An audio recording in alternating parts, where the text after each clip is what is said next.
So I'm back after a long time. I was in Mallorca, Spain, then Barcelona for 5 days of silent retreat, and then in Geneva for a Red Cross event, and I'm back in New York. Once again, my idea, what is reality? What is reality? Does the physical world actually even exist as physical? Does the physical world have attributes like color, sound, form, texture, taste or smell? Are all these just happenings in our own consciousness?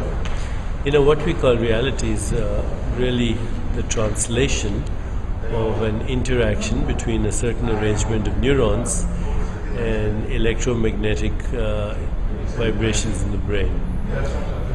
That's what translates into the experience of color, form, taste, smell, all those things that we call experience, things that we attribute to the world, the qualities we attribute to the world, are actually a translation of these electrical impulses and the arrangement of neurons in our consciousness.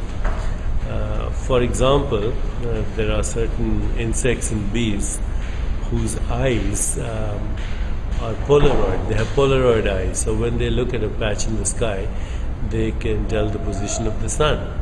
In other words, the sun that they see is not the sun that you and I see.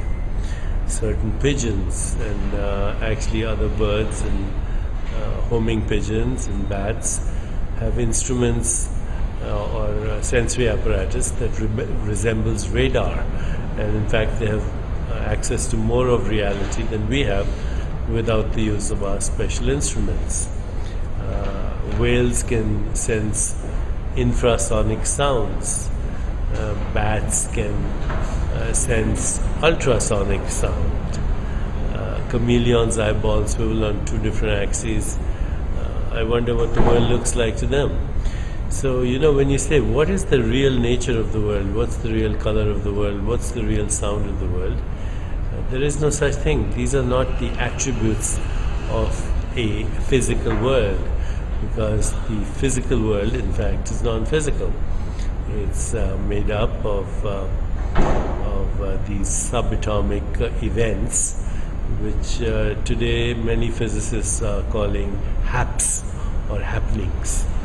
And my theory here, which is not just mine but that of many others, is that all this reality, all the attributes that we give to so-called physical reality are actually events in our own consciousness, the translation of energy and information into haps or happenings or experiences. And therefore the world is conceived, constructed, governed, and comes into existence in our consciousness. You're experiencing me in your consciousness right now, and I'm experiencing New York in my consciousness, and the whole world is happening in our consciousness. And the consciousness in which all this is happening is a single consciousness. The whole universe arises and subsides in that single consciousness. Call it the mind of God, call it the mind of the universe, call it the unified field, whatever. We are contained in each other. Our bodies are in each other, in that they are intertwined, they are circulating atoms.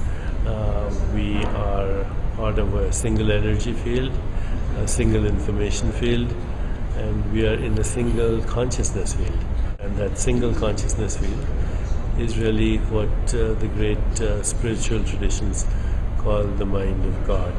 There's nothing outside that mind. Can you think of anything that is outside your consciousness? In fact, can you think at all without your consciousness?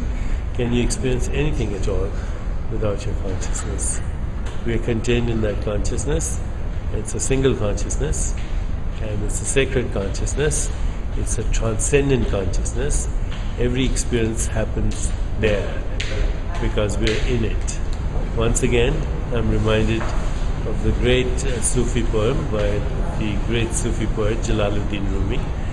who says, I have lived on the lip of insanity, wanting to know reasons, knocking at God's door. The door opens. I've been knocking from the inside.